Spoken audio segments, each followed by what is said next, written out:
Call the meeting to order at 7:01. Please rise and join me in reciting the Pledge of Allegiance. I pledge allegiance to the flag of the United States of America and to the republic for which it stands, one nation, under God, indivisible, with liberty and justice for all.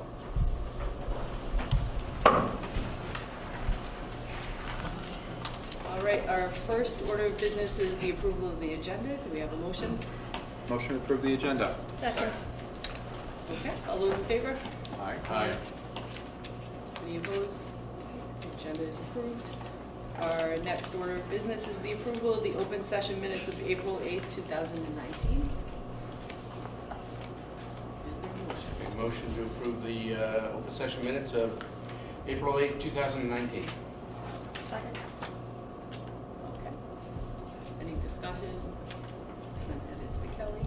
Okay. Hearing none, all those in favor signify by saying aye. Aye. Those opposed, nay. You guys have it. The minutes are approved unanimously. Next, we move to student comments. Welcome to Owen, and what wonderful things are happening at Nipmuc. All right, well, first of all, I'd like to thank you very much for allowing me to give you guys this update this evening. So my name, as you know, is Owen Brigham. I'm the co-secretary of the sophomore class's executive board. And yeah, so I'd like to present to you the updates from, well, first of all, several student trips that have taken place over the past few weeks. Over April vacation, 35 students, myself included, went to the Galapagos Islands where they explored the city. They snorkeled, hiked, and explored the cuisine of the islands, which included guinea pig, which tastes a lot like old turkey. So there's, yeah, it's pretty gamey. Yeah, It funky. doesn't just taste like chicken. Yeah, it's a once in a lifetime thing.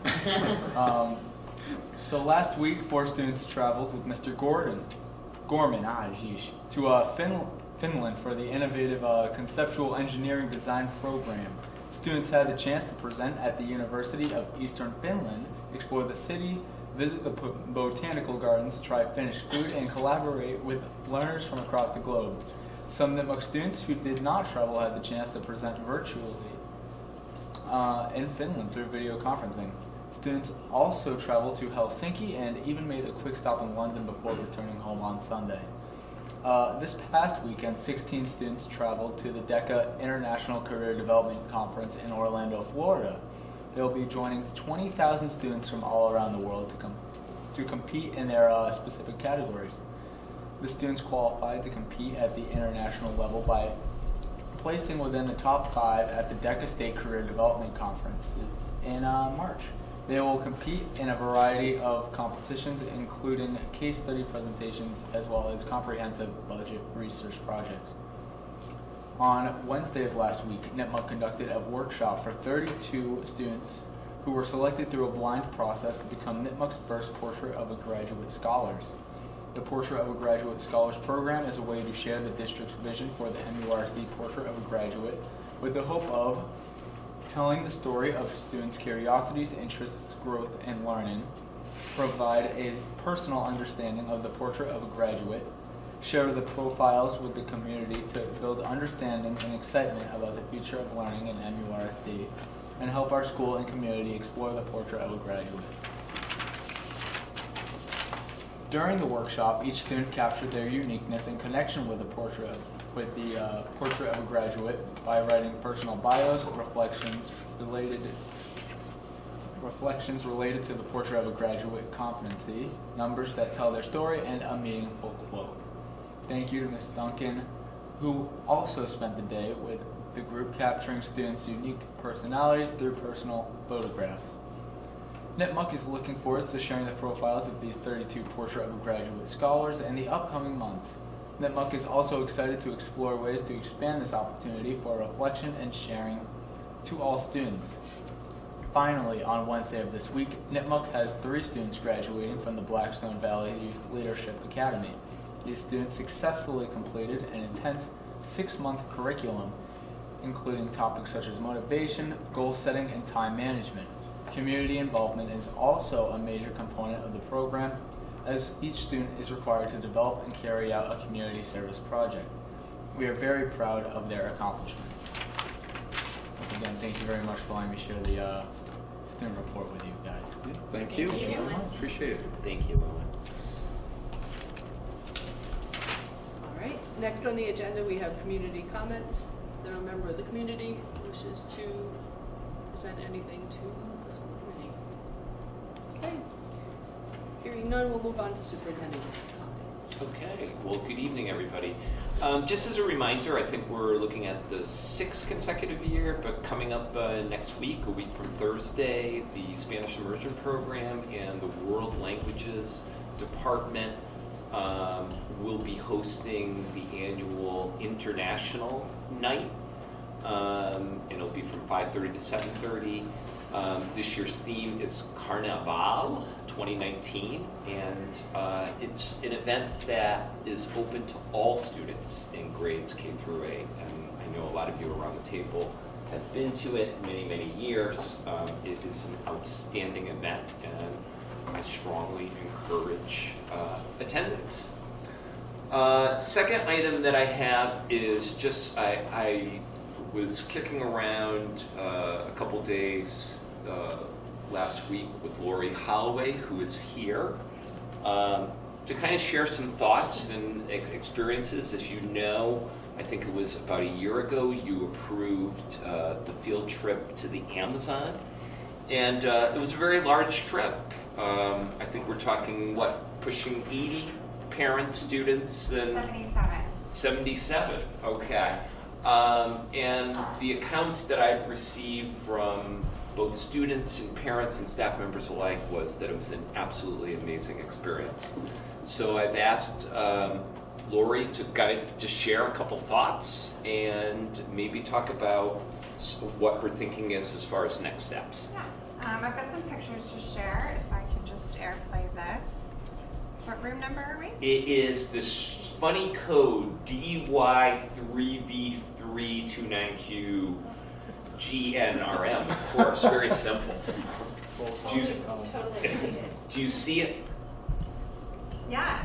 Okay. I'll disconnect myself. Oh, you already kicked me off. Okay.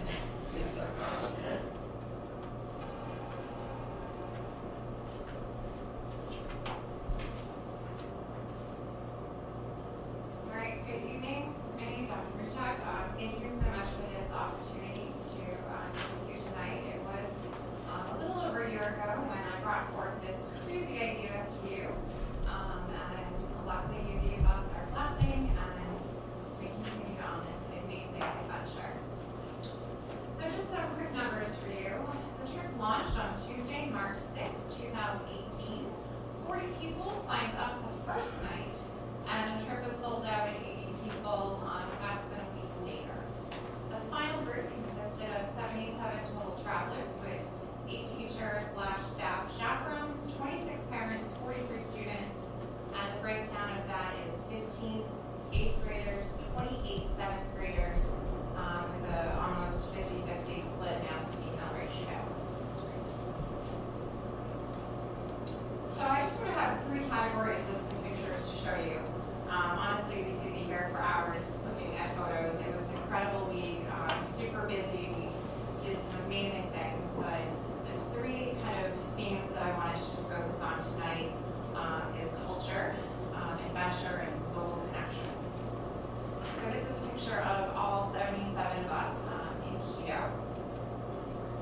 We get to visit a beautiful church in the heart of the city. One of my favorite activities was to go to the Outdoor Equator Museum and actually stand on the equator and go back and forth between the northern and the southern hemisphere and say, hey, I'm in winter, hey, I'm in summer. And there's a lot of fun science experiments to do on the actual equator itself. And it was also the opportunity to learn about the indigenous people and the Quechua and sort of their cultural heritage, so to speak. On the last day, we went to Otabella Market, and some of our students, especially our Spanish immersion students, got to practice their Spanish bargaining at the marketplace. We had some fantastic bargainers. One of my 8th graders was boasting that he got 2 items that were $37 each for 7. So we were very impressed with his bargaining skills. Most of the adults didn't have as good as luck as he did.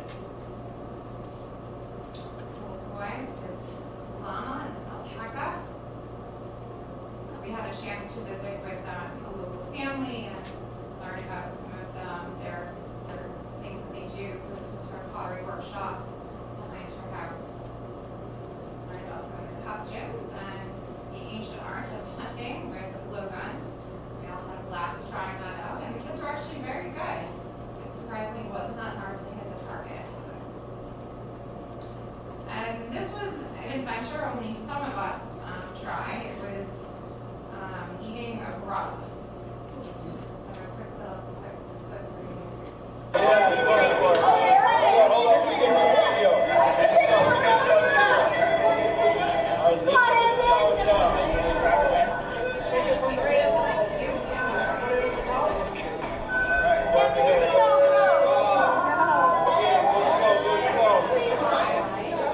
Is it alive? Tastes like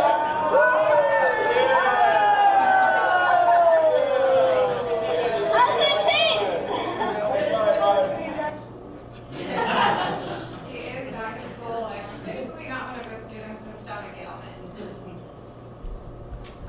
Next part of the trip, adventure, which we had every day. This was at sort of the edge of the world, and kids could swing over this big hill with beautiful mountains in the background. So many animals in the wild. These are squirrel monkeys.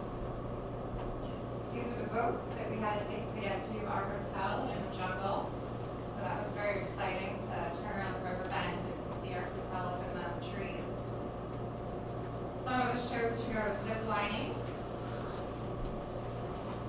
We thoroughly enjoyed whitewater rafting, and some of my favorite memories, I really saw the teams really gel together, the kids work together, help each other out. Kids that were nervous in the beginning of the day were so excited, and just really their confidence grew, and it was just so heartwarming to see. One of my 8th graders actually, somehow we were the only raft that practiced water rescue, and no one wanted to do it, so I jumped in. And one of my own 8th graders, actually no, he's a 7th grader, he pulled me up out of the water onto the raft, so that was a big moment for him, and he did a great job. And this was my rafting group, and our guide found these flowers in the trees, and we made funny noses. So just a really great fun day on the water. Lastly, local connections. So this was a local girl who was just watching our group when we went river tubing. One of the most, I think, meaningful adventures for me was to visit the Animal Rescue Center and learn about the work that they're doing and how they're trying to help combat all the illegal wildlife trafficking. And that it's not just, we're taking care of these animals, it's trying to rehabilitate them and to reintroduce them into the wilds. But as we learn, some of the damage they do to these animals prevent them from ever going into the wild again. So if we ever have the opportunity to go back, I would like to continue our work with this foundation. I was just so impressed with everything that they were doing down there. We also had the opportunity to visit 2 local schools. One had only, I think, 23 or 26 students, and the other one was a little bit bigger.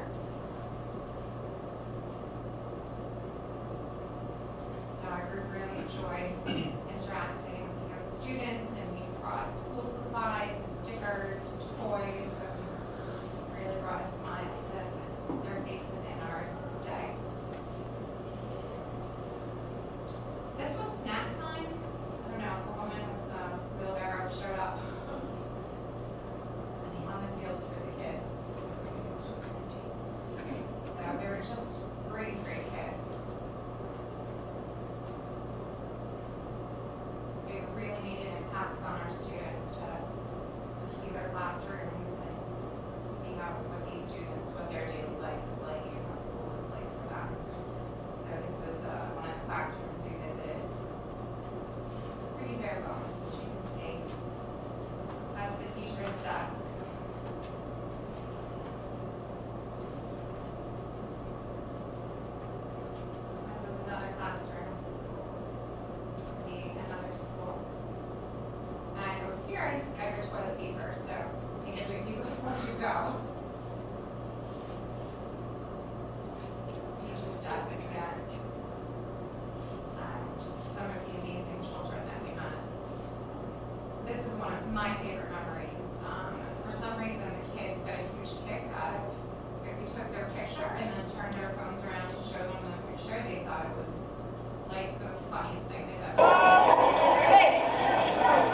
about. Lori, just as a quick follow-up. Yes. I know, I think you shared with me that you're planning on doing some type of formal evaluation of everybody that went on the trip vis-a-vis something like a Google survey. Yes. Have you gotten some of those results back? And Yes. do you have any formative thoughts? I know, it was literally just a week or so ago, but moving forward, doing the trip again, Sure. maybe every year or every other year, what are some of your thoughts? Well, we had quite the delay in Quito, so we didn't leave till 3 a.m. So I had my laptop with me, so I actually started working on the Google survey that very last day. We were just killing time at the airport, and I sent it out a couple days after we got back. And so far, the feedback from everyone, parents, students, has just been so positive. They had an amazing time. They felt that the trip was so worthwhile, felt very organized, and they're already asking me, when am I going again? We've got 6th graders, and many of the parents are saying, where are you going next? Where are you going next? So my plan, obviously with your blessing, I think this was just such a worthwhile experience, and we've made some really great connections down in Ecuador with the Animal Rescue Center, with the different schools, with all of the people that we met. I would like this to be sort of a Misco Hill thing, so a reoccurring trip every other year, so going again in April 2021, opening it up again to 7th graders, 8th graders, and parents if they'd like to join us. But then also, I would like to do a trip in the summer on the off years. Couple of reasons why. One reason is that we had 80 people sign up for this trip in less than a week blind, not knowing what they were getting into, not knowing if it was going to be a disaster or if we were going to be camping in the woods. So I give them tons of credit for that. But on the same hand, we've got 80 people now coming back saying, I just had the time of my life, talking the trip up, telling all their friends, their family members what an incredible experience they had. And I'm not sure that we can take a group much larger than 80. Yeah. So I'm hoping that doing Very a trip large. on the off years might sort of help to pull away from that just a little bit. Okay. All right. And the trip on the off years in the summer would be a different destination. I'd like to start with Grand Canyon, so maybe people that were a little nervous about going so far away to South America would be more comfortable with that. Maybe to Alaska one year. Okay. We'll see what the demand is there for. Okay. This might be a nice opportunity for DC. I don't think we do DC. That would be like a really nice opportunity for a closer by. It's not Ecuador, but it's closer by, and I think it's obviously very educational in nature too. That might be a nice way to squeeze that in. Yeah, well, we can discuss it further and Yeah, we can look into bring it it. for sure. And I can add on just on the DC idea with the change in the social studies frameworks next year in 8th grade, we're moving to 8th grade civics. And we have an organization that's coming in to work with our social studies teachers in a training called Close Up on the May Day. And they run trips that are very unique in DC. So we're going to kind of get a sampling of what they're all about, knowing that that's something that we could look to in the future to target for our 8th graders. I'm not saying that's something we definitely plan on doing, but there'd be better alignment with the curriculum with that at some point once we have that in the 8th grade too. It's good to In hear. addition. It's one of those kind of reoccurring themes that I've heard parents talk about through the years. Why don't we do DC? Why don't we do DC? And so I think it would be incredibly well received if we did do DC. Okay. Thank you so much, Lori. You're welcome. Thank you so much for the opportunity. Thank you. Okay, we also have, under my report, an update on the Memorial Playground Project and other facility projects. So Jay has kind of really been the lead on this and put together a request for proposal for the resurfacing of the project. If you recall, I want to say back in December, you voted as a committee to formally request the Upton Board of Selectmen to use the Knowlton Trust funds for this project, along with also the upgrade of the security camera system at Memorial. And Jay has an update. Hi, everybody. All right, so let's start with the playground. Joe's got it in his notes. We opened bids last week. We got 4 bids, which was 3 more than I thought we were going to get, so that was a good thing. I'm in the process right now of vetting the referrals and stuff to make sure that the low bid actually is going to be able to do a good job. So far, everything actually is starting to look good. I've got another day's worth of some phone calls to make, and I think we should be all set there. This is a project that won't get done until the summer. We won't do this until school's out. They're going to completely remove everything there and put a new system in.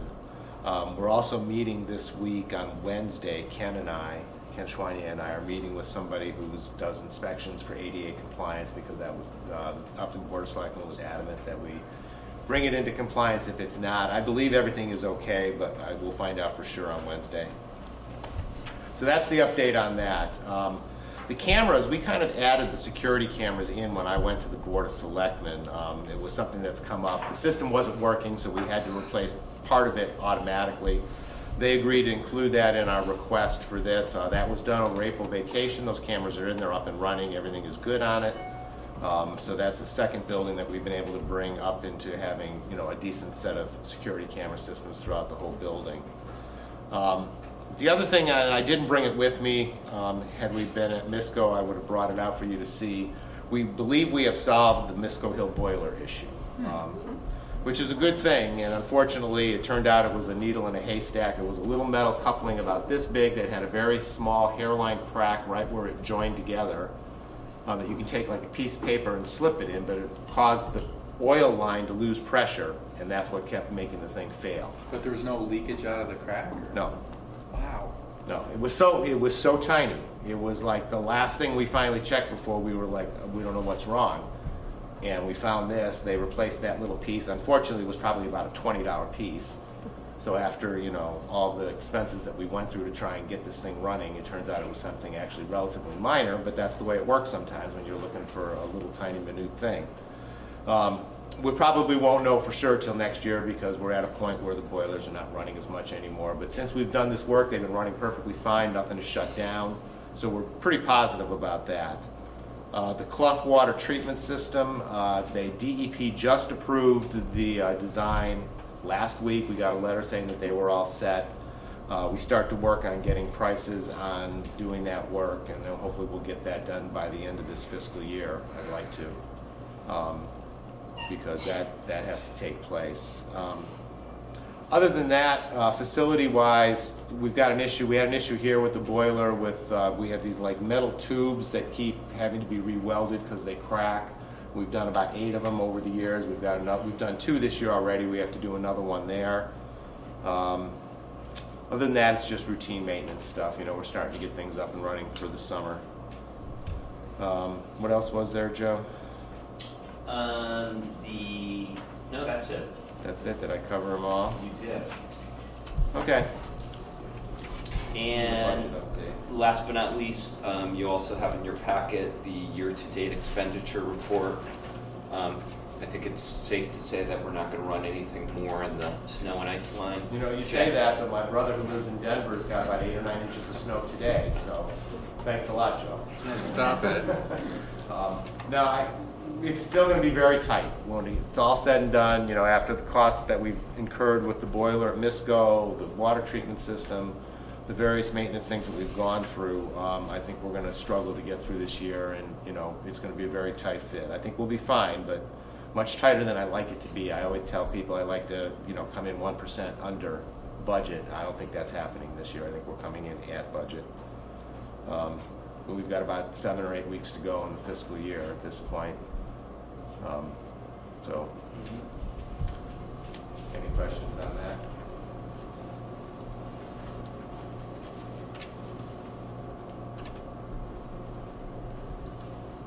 Can't think of a question on that, no?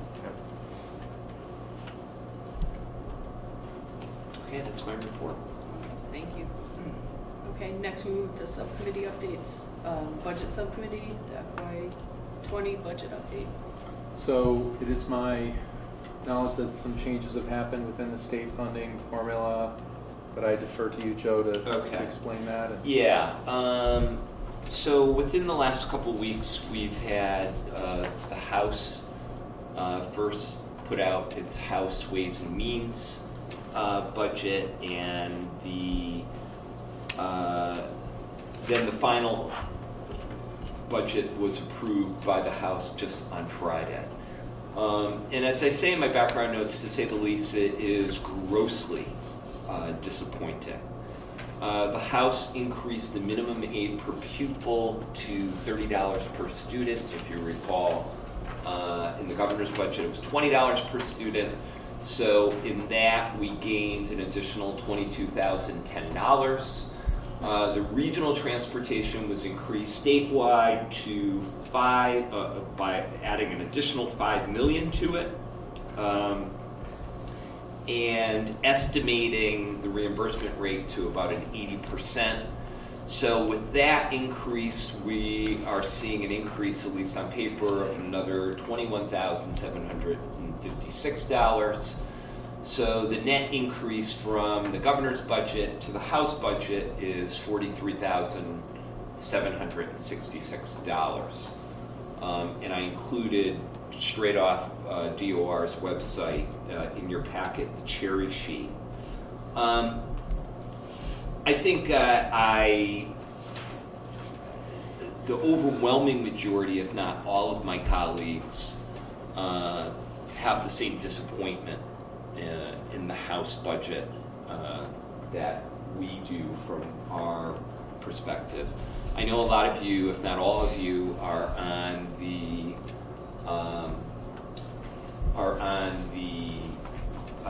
school committee, Massachusetts Association of School Committee listserv, and therefore you probably saw within the last couple of weeks some of the emails that went through that talked about the various amendments. And I think there was literally something like 1,000 amendments to the House budget, and highlighted were the education amendments. And there were amendments to up the minimum to $100 per pupil. There were amendments to have full reimbursement of, 100% reimbursement of regional transportation. There was other amendments around circuit breaker and so on. And sadly, none of those amendments were approved. If you also followed some of it, it seems like the amendment process was very much done as a closed door process. It wasn't very open. So it's very unfortunate. We still hold on to around May 10th or so. The Senate budget is released, and traditionally things do get better as it progresses through the process. I also put in the background notes some of the pieces around the expenditure side. Right now, in the negotiation process, we're at 2.9% for our increase for next year with Harvard Pilgrim Health. If you recall, the certified budget is certified at 5% increase, so down to 2.9 represents an additional savings of about a little under $79,000. And then we know, because April 1st is the deadline for Norfolk Aggie acceptances, that we'll have 2 fewer students. So as a result, with $27,000 per student, that's an additional $54,000 that we can take off that expenditure. So I'll start bad news. The bad news is we still have a deficit right now of about $217,000 from level services. The good news is it's moving in the right direction. If you recall, we were a little over $400,000 back in March. So I will keep you apprised at every single meeting as we progress through this process through June. Okay? I'll show one more thing. I know some of you might have seen this already. We've been trying to put this out on social media. But again, I think the town of Upton has done an exemplary job in putting together these short 2-minute videos and trying to pique interest within the community to attend the town meeting this Thursday. Again, a reminder, Upton's town meeting is Thursday evening here at Nipmuc at 7, and Mendon's is Friday at Misco at 7 as well. But I thought I'd share with you the video that we shot 3 weeks ago that kind of lays out next year's budget for the regional school district.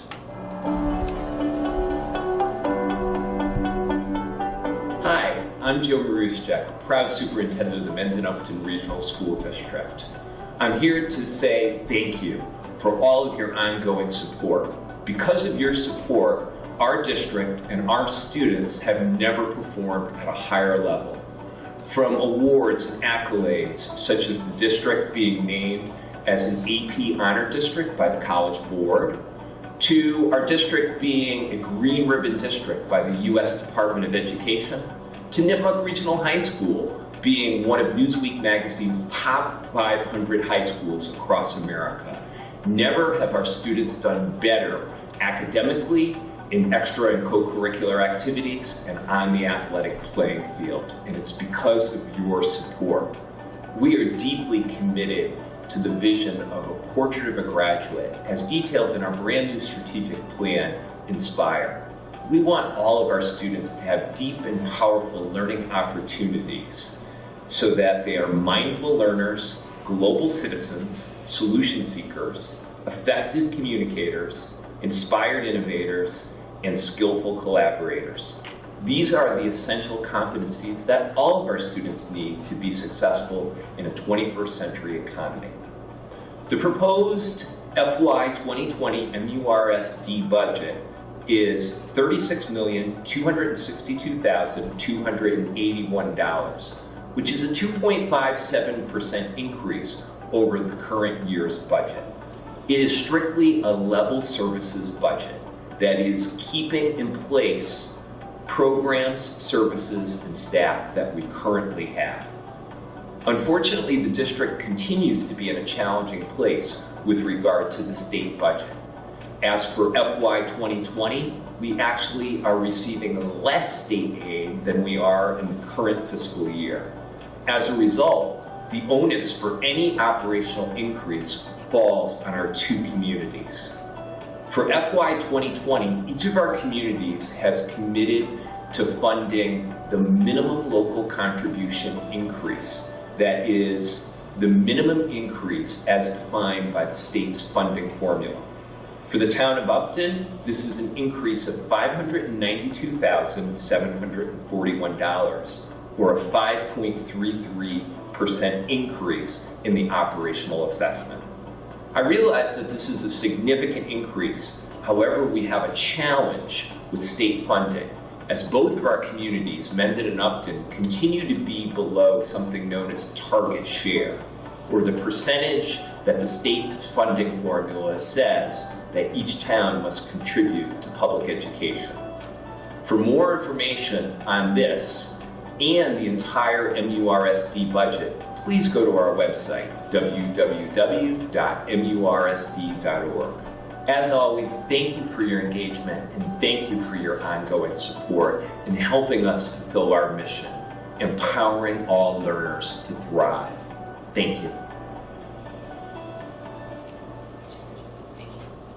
So again, kudos to the town of Upton and the staff that they had in to do the filming. I think it's highly professional, and again, it's super, super important for our parents and for our community to engage in the budget process. I mean, Joe, it's all the facts that are relevant to Mendon as well. If you change the numbers, Absolutely. it's the same video, right? Absolutely. So is there any way we can piggyback on that for our town meeting? I think we could probably do some creative editing and throw in some Mendon numbers as well.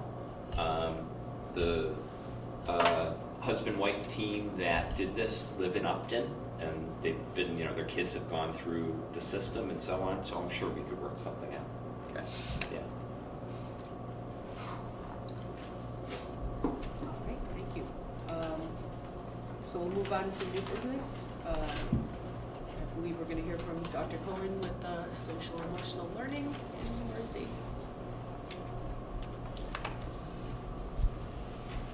Hi everybody, thanks for having me.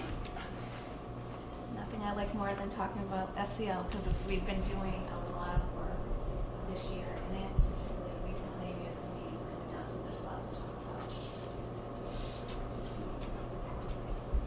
One thing I wanted to begin with is sometimes when we talk about SEL, or social emotional learning, it takes on lots of different forms, and what you need to know is when we're doing our district work for implementation involves all these various categories. And when we meet, we had a SEL district team meeting, it was in the middle of March when we had our PE day, and we brought all of the representatives together, and we focused in on some of the categories that are in this chart. But you're not going to conquer all of these categories in implementation in one year. It's really a multi-year process. We have, I've talked about this in the past, it's our second year being members of the Excel network. And the network involves, there are actually 2 cohorts this year. We're in the northern cohort, and we have a team of 10 participants, including teachers, administrators, and counselors that attend. And we've had 4 meetings so far this year. And if you look over to the right, those are the top areas that we focused on in each meeting. So the first meeting was about student agency and empowering students. The second one was about strong community, and then positive mindsets and mindful regulation. And all of the topics, they've been walking us through all of the CASEL competencies, and they bring in outside experts, and they also bring in implementation plans of what schools are doing across the nation. And it's a lot of research-based practices that they introduce to us. But the best part of these events is the networking part. And so I love the last one that I was at, it was on mindful regulation, and they had an outside trainer come in, share some resources, taught us some strategies, but then we networked and had, kind of like we have here, lots of different posters from all the different schools, and we learned a lot of different strategies and can talk to different area schools. I'm excited for this Wednesday, on May 1st, it's a summit that they're having where they're bringing both cohorts together, and they're inviting actually outside participants as well. So it's going to be a sharing of best practices across the whole state. So we'll get to hear from about 10 more districts as well at that meeting. And we're also going to hear about how they're going to roll out the Excel network next year. They've been changing every year as they're growing the program. And so we'll decide when we hear about what they're going to offer next year, if it's something we want to continue to benefit from continuing from. We decided to continue this year because it was exactly aligned with our strategic goals around competencies. And so it's been a nice fit for us. So we had the opportunity, myself and Maureen, along with our lead nurse and some counselors, just last week to meet with some staff from the Massachusetts Department of Mental Health. They're in the process of reaching out to some specific districts, particularly with ones affiliated with the Excel network, to discuss what are some possible greater connections and what DMH offers for school districts. So we kind of talked about 3 specific areas. One, first and foremost, greater connections for students as far as them having actual clinicians to provide case management and some type of intensive programs, both inpatient and outpatient, for families that qualify, where there's issues with regard to insurance or private pay or so on, or basically socioeconomic challenges. Secondly, which is something that really intrigues me, that they're starting to do more and more districts, is to provide professional development opportunities for staff, and giving staff specific strategies in dealing with managing anxiety, managing their own anxiety, or managing anxiety in students that they have before them. So they've had the opportunity within the last, I'd say, 2 school years, and they've got a lot of data to show some of the successes that they've had with them. And then kind of along the same line, they're also offering parenting programs, different workshops for families, specifically aligned with the piece in managing anxiety and some of the behaviors that go with that. So I think it was a very positive meeting. I think we're probably looking at for one of our early PD days, probably the one in October, when we offer different workshops, kind of in an ed camp type model of having the folks from DMH available. Another organization I've been in contact with just recently this past month is the Massachusetts Partnership for Youth.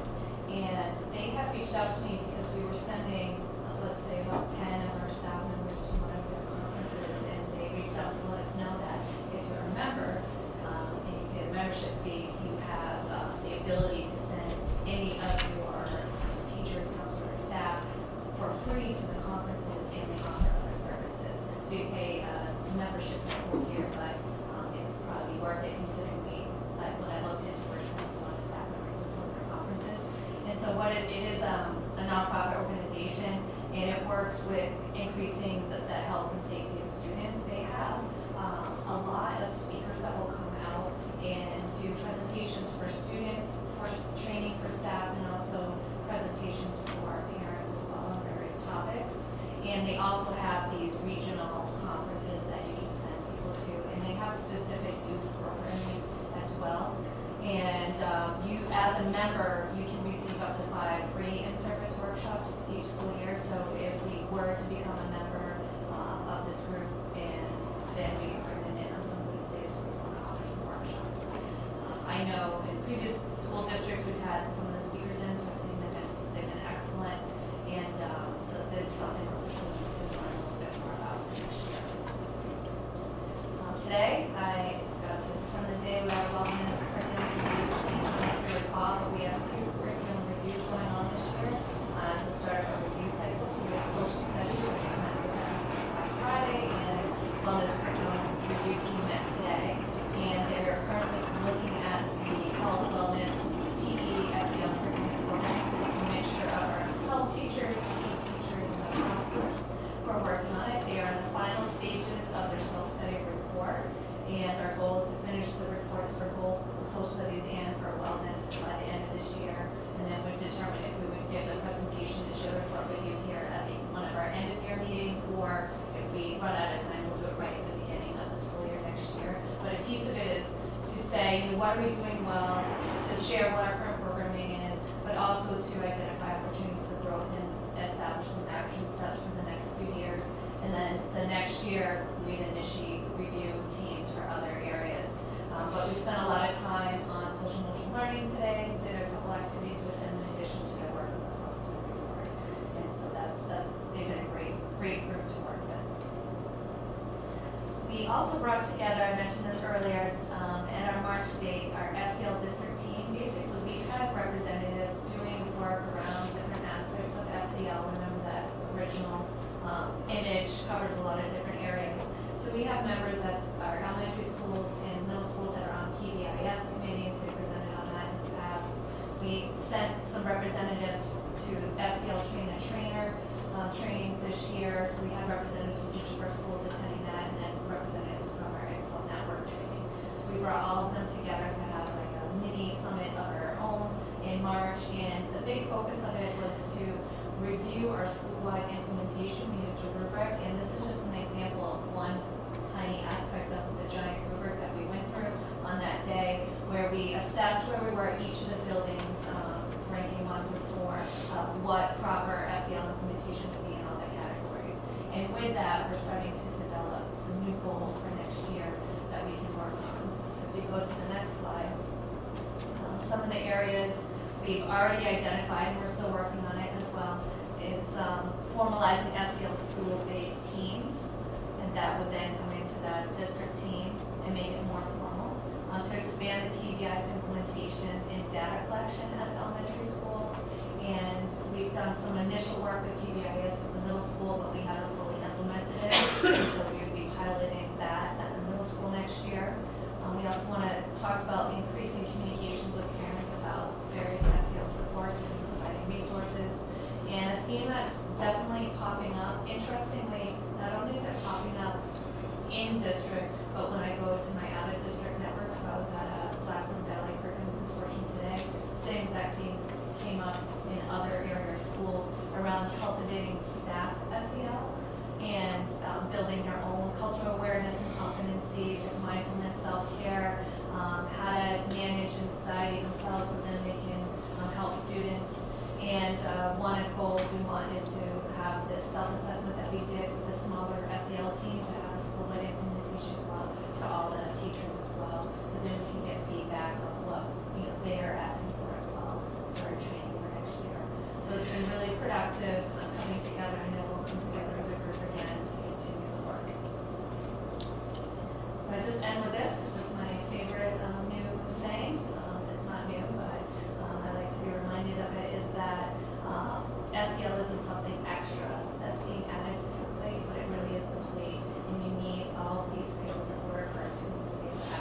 that we are moving the dial as we continue our work.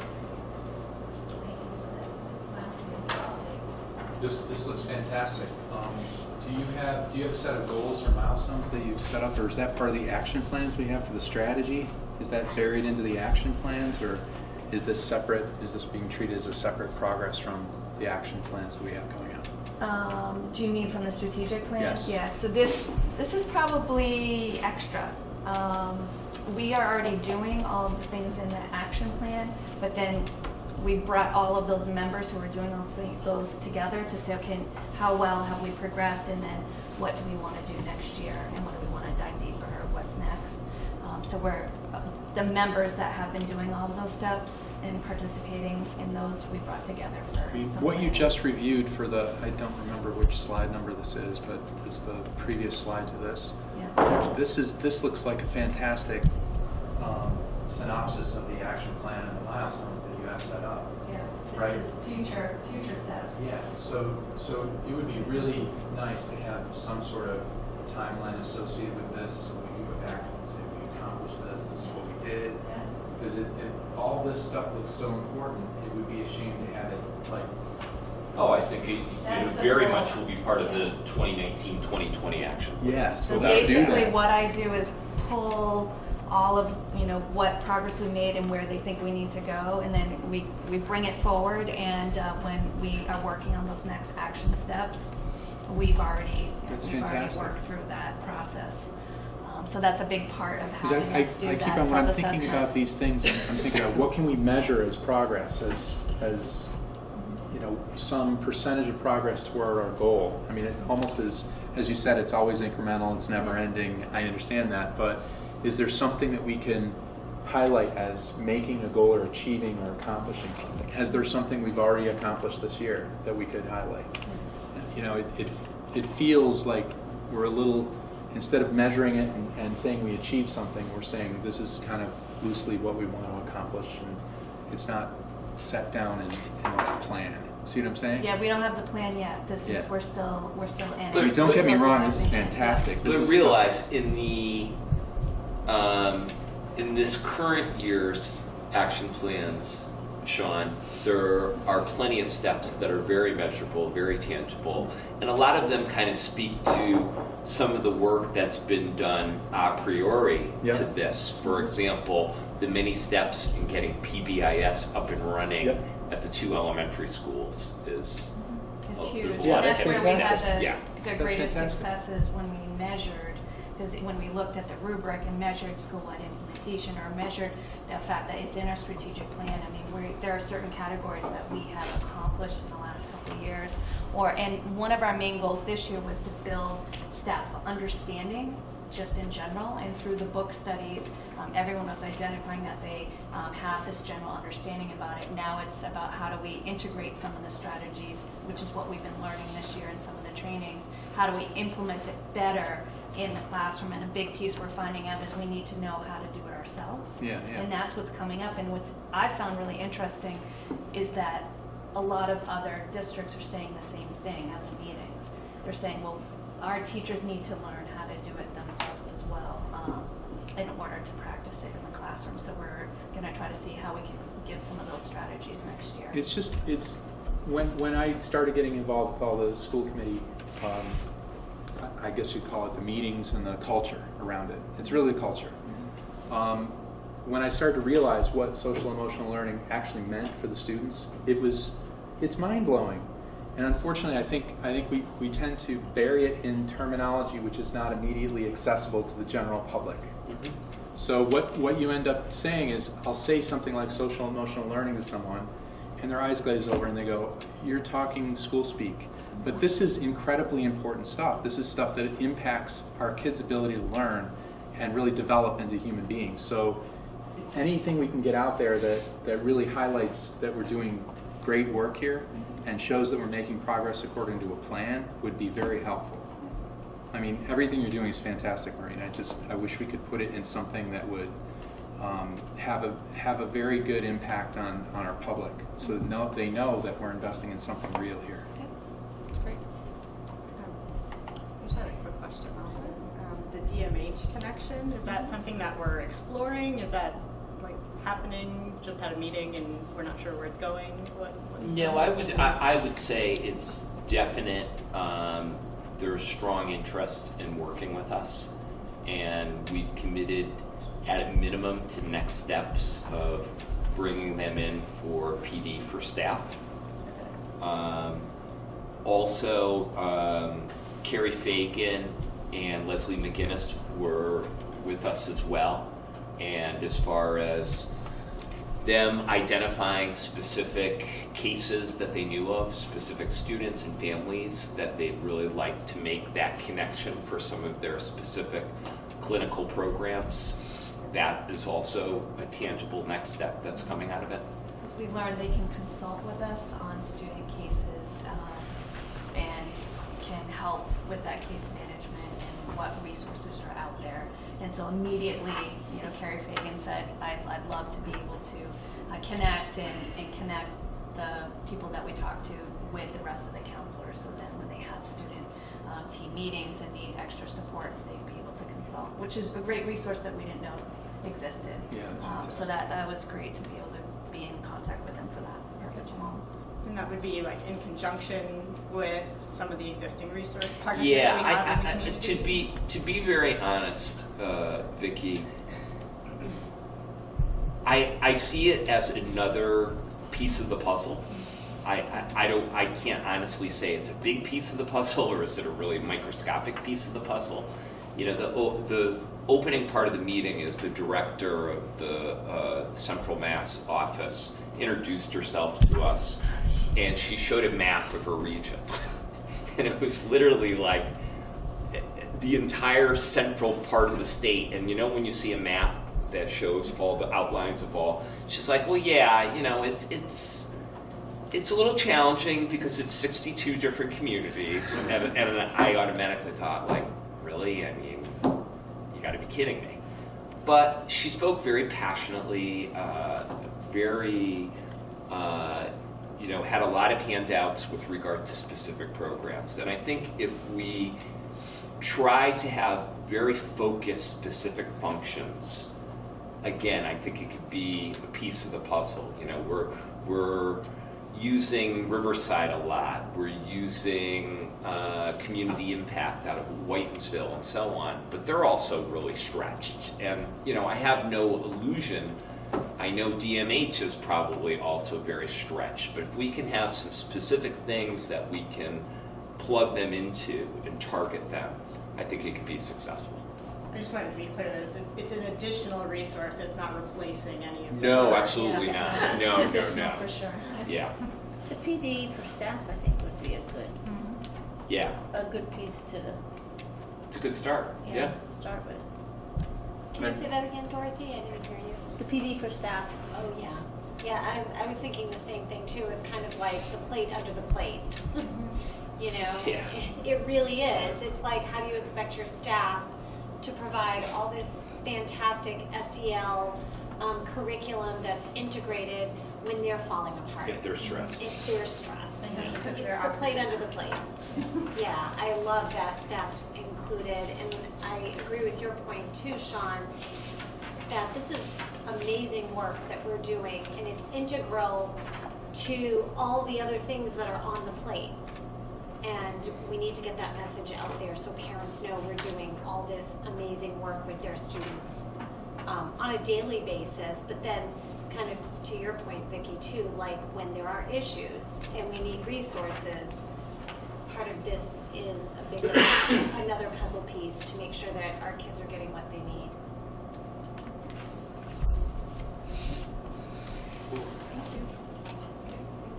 Thank you. All right. Next item on our agenda is the approval of a field trip to the Spring Music Festival in Virginia, April of 2020. It's a holdover from the last meeting. Yep. Yeah, so you have in your packet probably something a little bit more detailed from the good Mr. Harding for the Dixie Classic, which our students of the concert band, concert chorus, vocal ensemble, wind ensemble, and jazz ensemble, approximately 130 32 students will be attending next April, in April of 2020, down in Virginia.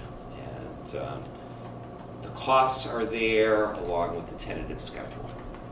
Do you know how many chaperones are going? Typically, it would probably be something in the ballpark of about 10 to 12. And this fits into the budget? We don't pay for it. We don't pay for it. It is students pay and also fundraise towards it. Good. I mean, there may be a festival fee or something, but that's minor. Yeah. Yeah, okay. How are they getting there? Is it drive? Is it a bus? I believe it is a bus, yes, it's busing.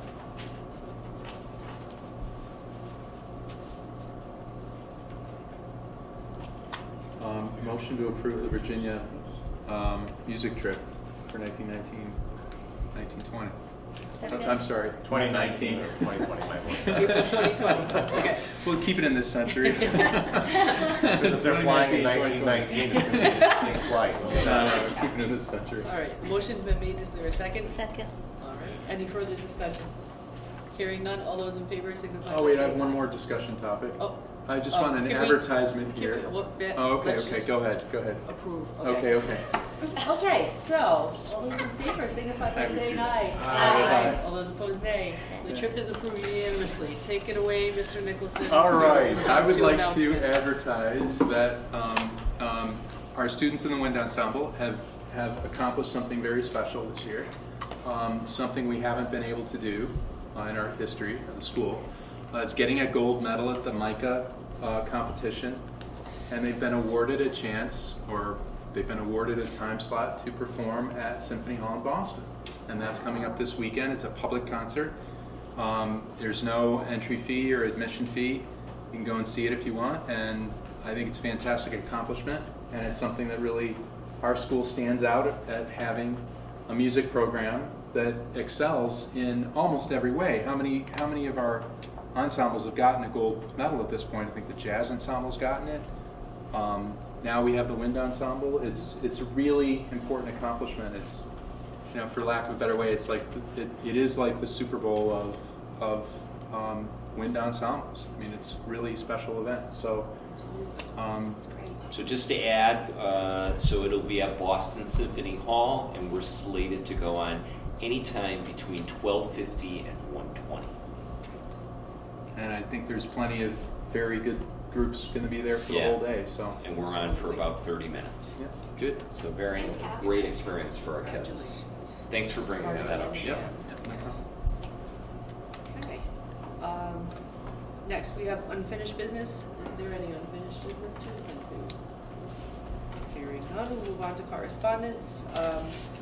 We were just given the Mass Legislative Bulletin, which you may receive also at your home address, outlining the fiscal year 20 budget proposals that Mass has put forth. And I'm not aware of any other correspondence. Okay, hearing none. Are there other matters not anticipated by this committee 48 hours prior to the posting? I just wanted to mention that we're heading to the Hill on Wednesday Yes, our day on the Hill. to advocate. So, any parents that want to contact any of us that have gripes or anything, it'd be very much appreciated. See if we can get one of those big checks. Yeah, it'd be nice. We'll be meeting with legislators at the State House. And primarily about budget issues, I would expect. So, Yes. I think, yeah, 4 of us are attending. All right, and other announcements, things we need to know? And Alice training is coming, or the... That is tomorrow Will evening. I believe I just left Blackboard Connect message for, yeah, exactly. I did want to be a little bit of a smart aleck and do a snow day joke, but I refrained. But really important, tomorrow at 6:30 at MISCO, there will be a parent presentation on the ALICE methodology and basically school safety in general. It's going to be co-presented by both of our school resource officers from both Mendon and Upton. And I think the most important part of the evening is the Q&A session at the end. So it starts at 6:30, Misco Auditorium. Excellent. Excellent. And we have both communities' town meetings this week, with Upton's being on Thursday night here at 7. is that 7. right? And Mendon's at Misco Hill at 7 o'clock on Friday night. Okay. Future agenda items include the Mersey Choice openings for 2019 20 on May 13th, and the Mendon Upton Educational Foundation Grant Award winners on May 13th as well. All right. Committee will entertain a motion to adjourn. Motion adjourned. Second. All right, all those in favor signify by saying aye. Aye. Meeting is adjourned.